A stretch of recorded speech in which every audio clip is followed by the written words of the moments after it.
Hello students, I'm again with you with the next part of our equations of motion.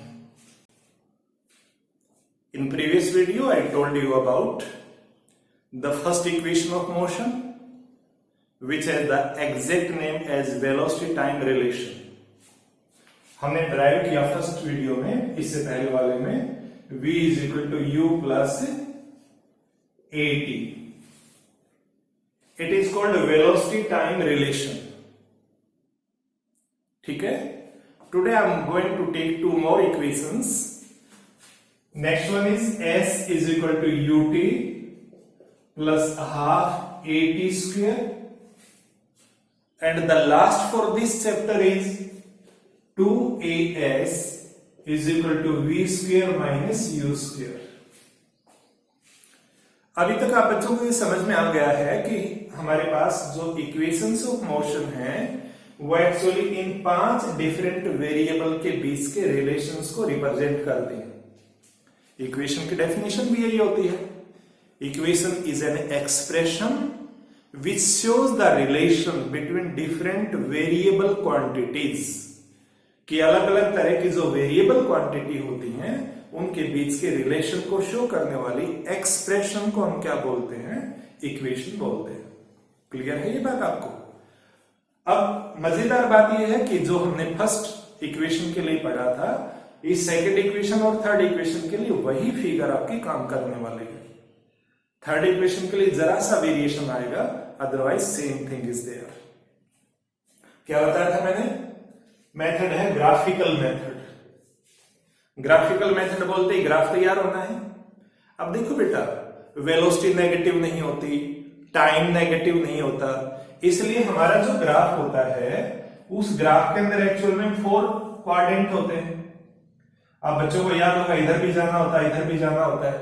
ये side भी negative होती है, ये भी नेगेटिव होती है. लेकिन वेलोसिटी और टाइम दोनों ही नेगेटिव नहीं होते, इसलिए नेगेटिव साइड की हमें जरूरत नहीं पड़ती. क्योंकि ये एक्सिस कौन सी है? ये टाइम एक्सिस. आप कहेंगे नहीं सर ये एक्स एक्सिस है. बिल्कुल आप सही कह रहे हैं, लेकिन हम यहाँ पर टाइम को रिप्रेजेंट कर रहे हैं, इसलिए आप इसे टाइम एक्सिस कह सकते हैं. ये हमारी वेलोसिटी एक्सिस हो जाएगी. अदरवाइज ऑर्डिनरी ग्राफ में इसका नाम एक्स एक्सिस है, हम लिखते भी हैं ऐसे एक्स एक्सिस, और इस वाले का क्या लिखते हैं? Y axis. बट इधर हमें टाइम को शो करना होता है. ठीक है, तो टाइम को शो करना है तो टाइम हम इस पर लिख देते हैं. तो ग्राफ में अब ये दोनों चीजें नहीं रहेंगी, इस चीज का ध्यान करिए. ठीक है, अब इसको हम थोड़ा सा और अगर आगे बढ़ा लें, मान लीजिए यहां तक ले आते हैं. Now as we have discussed in earlier equation, let, सुनिए ध्यान से, let an object having initial velocity u, और मैंने आप बच्चों को बता रखा है u क्या नहीं हो सकता? u 0 नहीं हो सकता. 0 नहीं होगा तो हमारा ग्राफ यहां ओरिजिन से, यहां से शुरू नहीं होगा. इसका मतलब थोड़ा सा ऊपर से शुरू करना है. कई बार बच्चे परेशान होते हैं कि सर कहां पॉइंट ए तो आपने लिख दिया है कि ये OA है, OA मतलब इनिशियल वेलोसिटी है, तो ए को मैं कहां लिखूं? बच्चा पूछता है ए को मैं कहां लिखूं? 1 सेंटीमीटर हाइट पर, 2 पर, 3 पर. बेटा ये एज्यूम किया है लेट एन इनिशियल वेलोसिटी, तो लेट में तो कुछ भी हो सकता है, आपकी इच्छा की बात है. ठीक है, तो कोई स्टूडेंट यहां भी मार्क कर सकता है, कोई यहां पर भी मार्क कर सकता है, लेकिन 0 पर मार्क नहीं करेंगे. क्लियर होगी बात? सेकंड बात है हमारे पास कि ये वेलोसिटी इंक्रीज हो रही है फाइनल वेलोसिटी बनने के लिए, और एक्सेलरेशन कैसा है? यूनिफॉर्म. हम फिर से बोले, let an object having initial velocity u, ठीक है, moves with a you can say uniform acceleration and reaches to velocity, final velocity v. ये हो गया v, इतनी height, and v is represented by this bc. OA हमारा initial velocity को show करता है, तो BC किसको शो करता है? फाइनल वेलोसिटी को. देखो मैंने ये v लिखा है यहां पर, इसका मतलब ये यहां से लेकर के यहां तक, this much, this value is represented by v. ये फाइनल वेलोसिटी. कैसे समझे? मान लो कोई गाड़ी 10 की स्पीड से शुरू हुई, धीरे धीरे टाइम बढ़ता चला गया और अल्टीमेटली उसकी स्पीड 100 की हो गई. तो 100 फाइनल वेलोसिटी हो जाएगी, 10 क्या हो जाएगा, इनिशियल वेलोसिटी। लेकिन बेटा वेलोसिटी अगर इंक्रीज हुई है तो एक्सेलरेशन तो पॉजिटिव रहा होगा और उसमें टाइम भी लगा है। टाइम हमेशा रहेगा स्टार्टिंग यहां से, ये ए यहां करके नीचे मिल रहा है तो स्टार्टिंग टाइम की यहां से होगी, फाइनल वेलोसिटी आपकी यहां पर फिनिश हो रही है, इसलिए टाइम यहां से परपेंडिकुलर डाल दिया हमने ये, और ये बन गया सी पॉइंट। तो टेक केयर, टाइम बन गया ओसी, ये ओसी हमारे पास टाइम हो गया, इसको चाहो तो टी लिख सकते हो, ठीक है।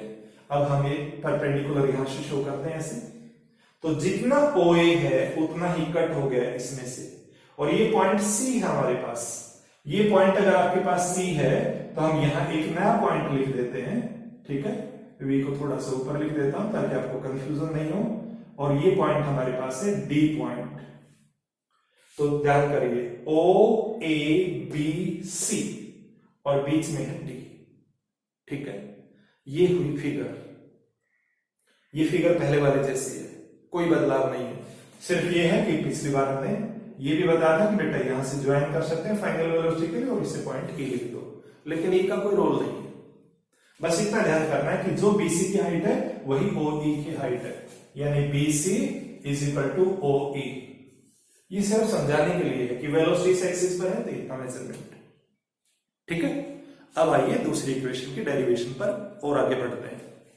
Figure is same, starting is same. Let an object having initial velocity u moves with a uniform acceleration and reaches to point B with final velocity bc, ठीक है। और bc को रिप्रेजेंट किससे कर दिया हमने, v से। oa को किससे रिप्रेजेंट कर दिया, u से। oc को किससे रिप्रेजेंट कर दिया, c से, सॉरी t से, ठीक है। ध्यान रहेगा इतना। अब हमारे पास, क्योंकि हमने इस इक्वेशन पर जाना है और इस इक्वेशन आपके पास ये s है, स्मॉल s लिखते हैं, ये बड़ा सा लिख दिया मैंने स्मॉल s, ठीक है, कैपिटल नहीं लिखते। तो इस चीज का ध्यान करना बच्चों ने। अब s का मतलब डिस्टेंस ट्रेवल, भाई बॉडी चलेगी तो डिस्टेंस तो ट्रेवल करेगी, नेचुरल बात है। तो अब हम लिखेंगे नाउ, ऐसे लिखना है distance travelled,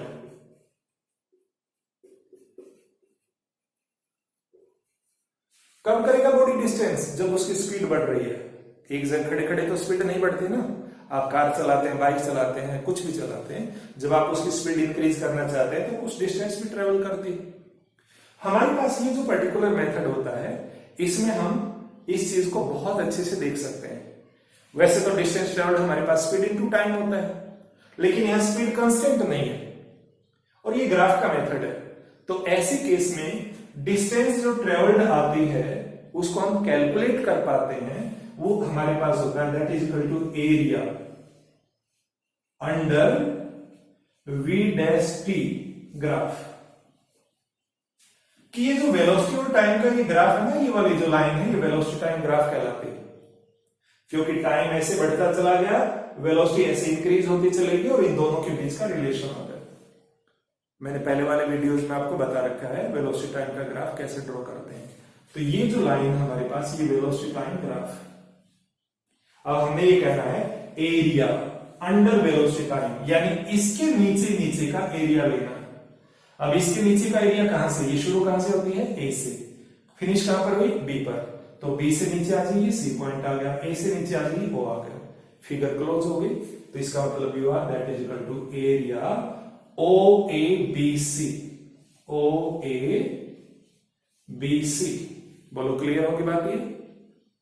distance travelled is equal to area under velocity time graph, और वेलोसिटी टाइम ग्राफ लाइन को हटा के हमने कह दिया, एरिया को मैंने AR लिख दिया, और वेलोसिटी टाइम ग्राफ के नीचे ये जितनी भी जगह है पूरी की पूरी, दिस वन, ये कंप्लीट फिगर दो हिस्सों में बटी। तो इस फिगर का नाम O से शुरू कर दिया, क्लोज फिगर बन गई ना बेटा ऐसे, यो। तो OABC, राइट। अब हमारे रिजल्ट में हमें दो पार्ट चाहिए, तो इस फिगर को भी दो हिस्सों में बांट लेते हैं, ठीक है।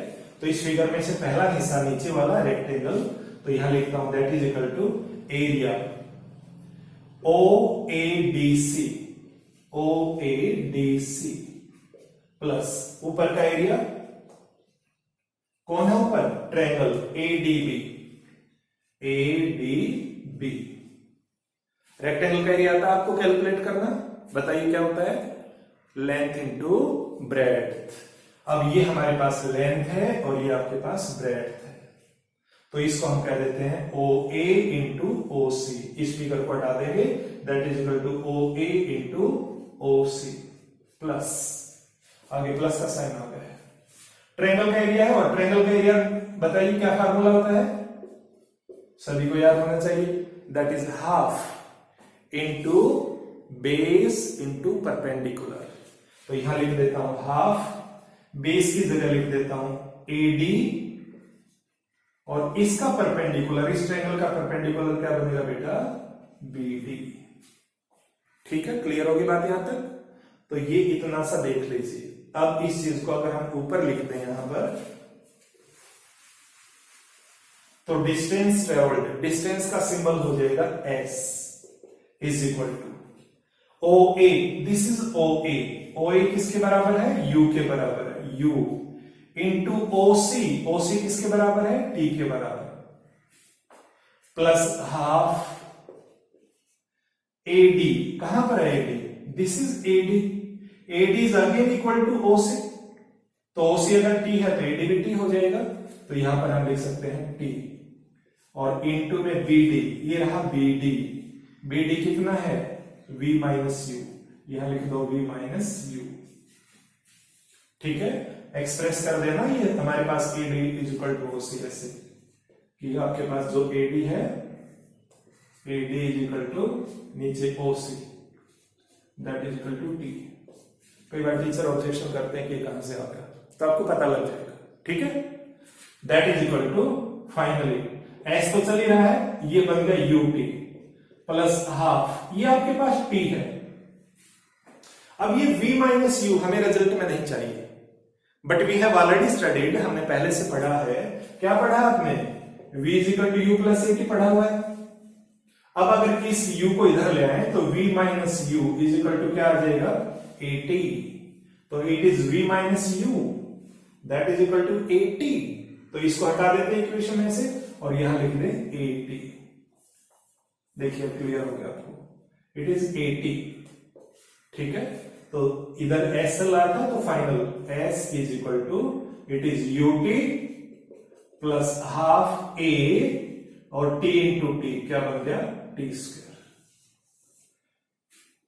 S is equal to UT plus half AT square.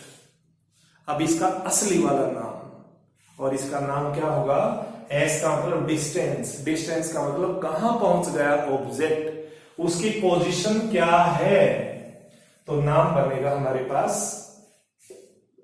यहां लिख रहा हूं पोजीशन, याद रखना आपने भी, टाइम रिलेशन। तो ये वाली जो इक्वेशन है, इसका नाम क्या बन जाएगा, पोजीशन टाइम रिलेशन। क्लियर होगी बात आपको, तो ये बिल्कुल अच्छे से आपने ध्यान कर लेनी है। It is simply the repetition, figure में एग्जैक्टली पहले वाली चीज का रिपीटिशन है। फर्स्ट इक्वेशन में जो पढ़ा, दो एक्सिस ड्रॉ की थी हमने, इनिशियल वेलोसिटी यहां मार्क की थी, फाइनल यहां मार्क की थी, फिर एक परपेंडिकुलर डाला था। ठीक है, बस इतना था कि उस इक्वेशन में हमने कहा था slope of AB that is equal to acceleration. अब की बार हमने स्लोप ऑफ AB की बजाय एरिया पढ़ा AB के नीचे, और शुरुआत हुई यहां से, distance travelled is equal to area under velocity time graph. फिर ये फिगर का एरिया लिख दिया, फिर उसको दो हिस्सों में बांट दिया, फिर आपने रेक्टेंगल और ट्रायंगल के फार्मूले लगा दिए, दैट्स ऑल। ठीक है, तो it is finished. Third equation which is the last for this topic. अब जो थर्ड इक्वेशन हमारे पास है, थर्ड इक्वेशन के लिए हमारे पास नाम रहेगा, जैसे इसके लिए लिखा position velocity, sorry position time relation, position time relation, और अब की बार हमारे पास है position velocity relation, position velocity relation. ठीक है, clear. So it is position velocity relation, that is the last one, और उसको हम इस तरह से लिखेंगे 2as is equal to v square minus u square. Let us try to draw it. The similar figure again. This is x-axis, this one is y-axis, this is O, it is A, it is B, it is C, right? यहां चाहेंगे अब की बार हम E draw कर सकते हैं, D की हमें जरूरत नहीं है तो D यहां मार्क कर सकते हैं. Now in this particular equation what is going to be? In this case we are going to draw the equation 2AS is equal to B square minus U square.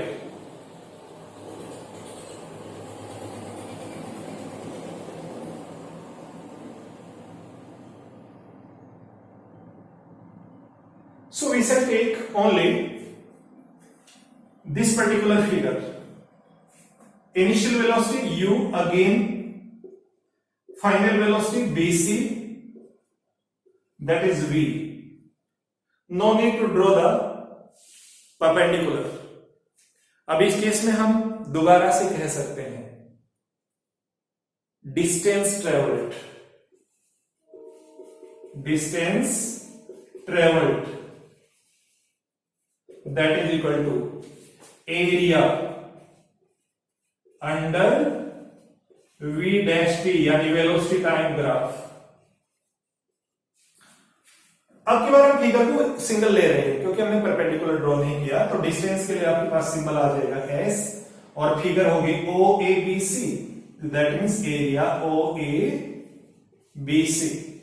बेटा ध्यान से देखो, अब की बार ये फिगर आपको एक अलग मैथमेटिकल फिगर की तरह से दिखाई देगी, ज्योमेट्रिकल फिगर की तरह दिखाई देगी, जिसमें ये वाली साइड हमारे पास परपेंडिकुलर है, ये परपेंडिकुलर है. एक लाइन पर दो perpendicular, that means they are parallel.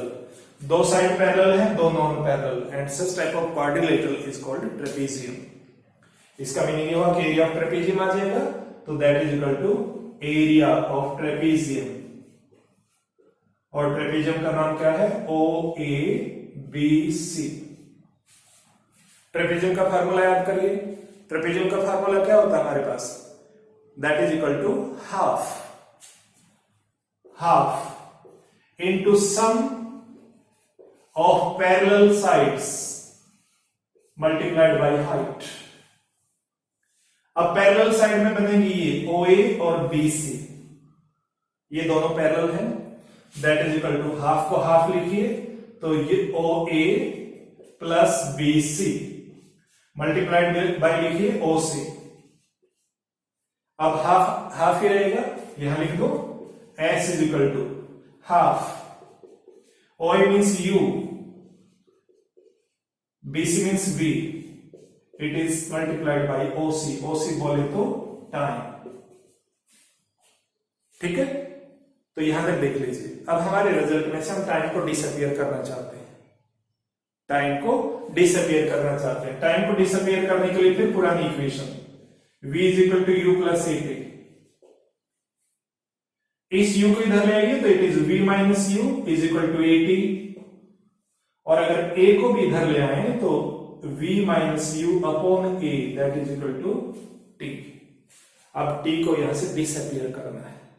Disappear करना है तो इसका मतलब ये हुआ कि अगले स्टेप में आप यहां पर लिखेंगे v minus u over a.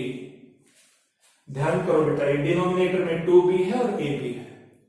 इसका मीनिंग ये निकला कि हमारे पास ये इस तरह से बन गया v plus u and it is v minus u divided by 2 into a. 2a को ट्रांसफर कर दो भाई. जैसे ट्रांसफर करेंगे 2a को ट्रांसफर करते ही बन जाएगा 2as. ये a plus b, a minus b, formula याद करो. That is equal to v square minus u square, and it is your final equation. Got it? तो ये बहुत सिंपल सा टॉपिक है, लेकिन कभी कभी बच्चे इसको डिफिकल्ट बना लेते हैं जानबूझ करके. उनको डर लगता है ग्राफ से, but don't worry at all, be confident. ध्यान से देखिए चीजों को, रट्टा मारने की कोई जरूरत नहीं है. सिर्फ अंडरस्टैंड करिए कि हमारे पास दो एक्सिस हैं. एक एक्सिस पर टाइम आगे बढ़ेगा, एक एक्सिस पर वेलोसिटी आगे बढ़ेगी, लेकिन वेलोसिटी परपेंडिकुलर नहीं जा रही है. टाइम चेंज हो रहा है तो वेलोसिटी का ग्राफ ऐसे ऊपर जाने की बजाय ये इंक्लाइंड ग्राफ बनता है. और फर्स्ट इक्वेशन में इस ग्राफ को हमने स्लोप ऑफ ए बी बोला, जिसे एक्सेलरेशन निकला था, एक्सेलरेशन परपेंडिकुलर अपॉन बेस हो गया था। बाकी दोनों इक्वेशन में इस ग्राफ के नीचे का एरिया लिया है। सेकेंड इक्वेशन के लिए, जिसका नाम था हमारे पास पोजीशन टाइम रिलेशन, उस इक्वेशन में हमने इसको दो पार्ट में पढ़ा, अब की बार हमने एक ही पार्ट में पढ़ा। एरिया ऑफ ट्रेपेजियम कैलकुलेट किया, ट्रेपेजियम का फार्मूला लगा दिया, और उसके बाद जो टी आया था हमारे पास, टी को गायब करने के लिए फिर से फर्स्ट इक्वेशन की हमने हेल्प ली। So that's all about this, enjoy it. Okay, thank you.